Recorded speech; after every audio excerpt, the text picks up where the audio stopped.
السلام علیکم دوستو.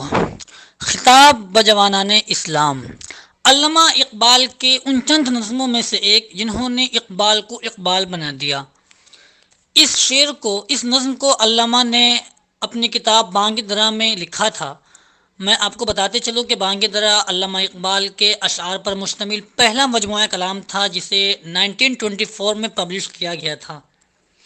خطاب بجوانان اسلام کا مطلب A talk to the youth of Muslims. It means اس نظم کے اندر علامہ اقبال اس قوم کے نوجوانوں کو مخاطب کر کے انہیں ان کی فکر، ان کے مذہب، ان کی قوم اور ان کی تاریخ کے بارے میں ایسی بہت سی قیمتی اور سنہری باتیں فرماتے ہیں جن سے ہماری زندگی پر اور ہمارے سوچنے اور سمجھنے کے طریقے پر بہت بڑا اثر پڑ سکتا ہے. تو کیا ہے اس نظم میں، چلیے دیکھتے ہیں آج کے اس ویڈیو میں.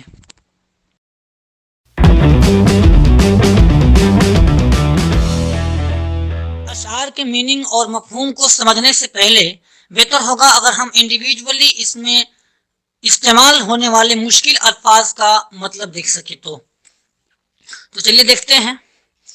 تدبر مینس سوچنا، غور کرنا، کنسیڈر کرنا. گردوں آسمان، آغوش گود، آغوش محبت، محبت کی گود. تاج سر دارا، ایکچولی یہاں پہ تین ورڈ ہیں، تاج، سر اور دارا. تاج اور سر کا مطلب تو ظاہر ہے سب کو پتا ہوگا. دارا یہاں فارس کے ایک بہت ہی بڑے بادشاہ کا نام تھا جس کے بارے میں ہم آگے بات کریں گے.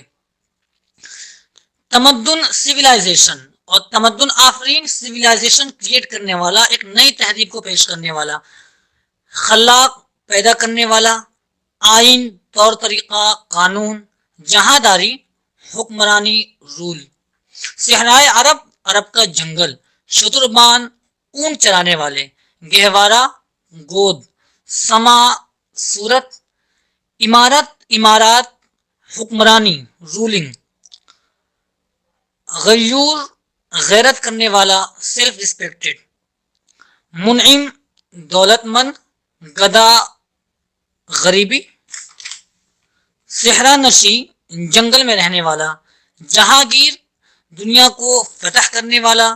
جہاندار حکومت کرنے والا. جہاں بان دیکھ ریکھ کرنے والا.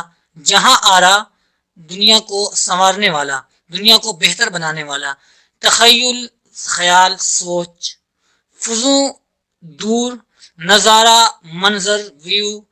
اسلاف ہمارے باپ دادا، ہمارے آباء و اجداد. ثریا ستاروں کا ایک گروپ. عارضی تھوڑی دیر کے لیے. آئین قانون. مسلم وہ چیز جسے مان لیا گیا ہو، جسے تسلیم کر لیا گیا ہو، ایکسیپٹڈ. چونکہ کسی بھی قوم کے یوتھ ہی اس قوم کا اصل سرمایہ ہوا کرتے ہیں، اسی لیے علامہ نے خاص طور پر یہاں نوجوانوں کو پکارتے ہوئے کہا کہ کبھی اے نوجوان مسلم تدبر بھی کیا تو نے، وہ کیا گردوں تھا تو جس کا ہے ایک ٹوٹا ہوا تارا. یعنی اے نوجوانوں، کیا تم نے غور کیا ہے کہ وہ کون سا آسمان ہے جس کے تم ٹوٹے ہوئے تارے ہو. آسمان سے مراد یہاں ہمارے ایمانی آباء و اجداد یعنی صحابہ کرام رضی اللہ تعالی عنہم اجمعین ہیں، اور ٹوٹے ہوئے تارے سے مراد ہم ہیں. مطلب وہ کہنا چاہتے ہیں کہ کیا تم نے کبھی اپنی اصلیت پر غور کیا ہے کہ تمہاری اصل جڑ کیا ہے. کیا تم نے کبھی غور کیا ہے کہ تم کس درخت کے شاخ ہو. پھر علامہ پورے نظم میں خود اسی سوال کا جواب دیتے ہیں اور فرماتے ہیں تجھے جس قوم نے پالا ہے آغوش محبت میں، کچل ڈالا تھا جس نے پاؤں میں تاج سر دارا. مطلب یہ کہ جس قوم نے تمہیں اپنی گود میں بڑی محبت کے ساتھ پالا، تم جس نسل سے ہو وہ لوگ کوئی معمولی لوگ نہیں تھے، بلکہ یہ وہ لوگ تھے جنہوں نے تاج سر دارا کو اپنے پیروں تلے رون دیا تھا. تاج سر دارا کی وضاحت کرتے ہوئے میں آپ کو بتاتا چلوں کہ دراصل فارس کے ایک بہت ہی عظیم الشان بادشاہ کا نام تھا، اور اس کے سر کے تاج کو پیروں تلے کچلنے کا مطلب یہ ہے کہ اس کے نسل کی عظیم سلطنت کو ہمارے آباء و اجداد نے اس زمین سے اکھاڑ پھینکا تھا اور عدل و انصاف پر مبنی اسلامی سلطنت کی بنیاد رکھی تھی۔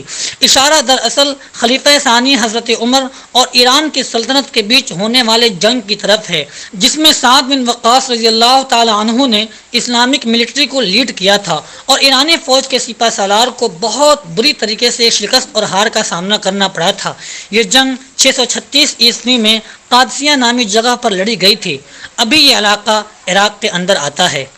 یہ علامہ اقبال صحابہ کرام رضی اللہ تعالی عنہم اجمعین کی اہمیت اور ان کے فضیلت پر روشنی ڈالتے ہوئے لکھتے ہیں: تمدن آفرین خلاق آئین جہاں داری، وہ صحرائے عرب یعنی شتر بانوں کا گہوارہ، یعنی وہ تمدن آفرین تھے، وہ ایک نئے طور طریقے، ایک نئی تہذیب، جینے کے نئے سلیقے کی ایجاد کرنے والے تھے۔ انہوں نے زندگی کے نئے اور سنہرے اصول بنائے اور وہ خلاق آئین جہاں داری بھی تھے۔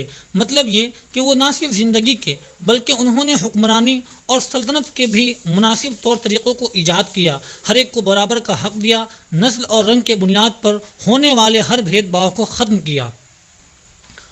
وہ صحرائے عرب یعنی شتر بانوں کا گہوارہ، یعنی اتنے عظیم شان ہونے کے باوجود بھی ان کا رہنا سہنا دیگر حکمرانوں کی طرح اور دوسرے بادشاہوں کی طرح کسی محل میں نہیں بلکہ عرب کے جنگلوں میں ہوا کرتا تھا، جہاں کے لوگ زیادہ تر اونٹ اور دوسرے جانوروں کو پال پوس کر اپنی زندگی گزارا کرتے تھے۔ آگے فرماتے ہیں: سما الفقر فخری کا رہا شان عمارت میں، بآب و رنگ و خال و خط چہ حاجت روئے زیبارہ۔ الفقر فخری ایک عربی کا ایک جملہ ہے۔ دراصل یہ آپ صلی اللہ علیہ وسلم کہا کرتے تھے۔ آپ صلی اللہ علیہ وسلم کہتے تھے میری غریبی ہی میرا فخر ہے، چنانچہ وہ دنیا داری اور عیش پسندی سے ہمیشہ منع فرمایا کرتے تھے۔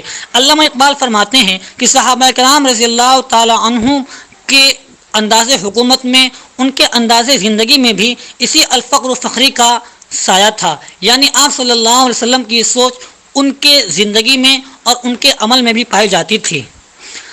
بآب و رنگ و خال و خط چہ حاجت روئے زیبارہ، یہ لائن دراصل حافظ شیرازی جو ایک بہت بڑے شاعر گزرے ہیں ان کے ایک غزل کا ٹکڑا ہے، جس کا لفظی مطلب یہ ہے کہ جسے اللہ تعالیٰ نے قدرتی طور پر خوبصورت بنایا ہو، جس کے چہرے اور جس کے خد و خال کو اللہ نے قدرتی کشش بخش رکھی ہو، اسے کسی بھی قسم کے ساز و باز کی ضرورت نہیں ہوتی۔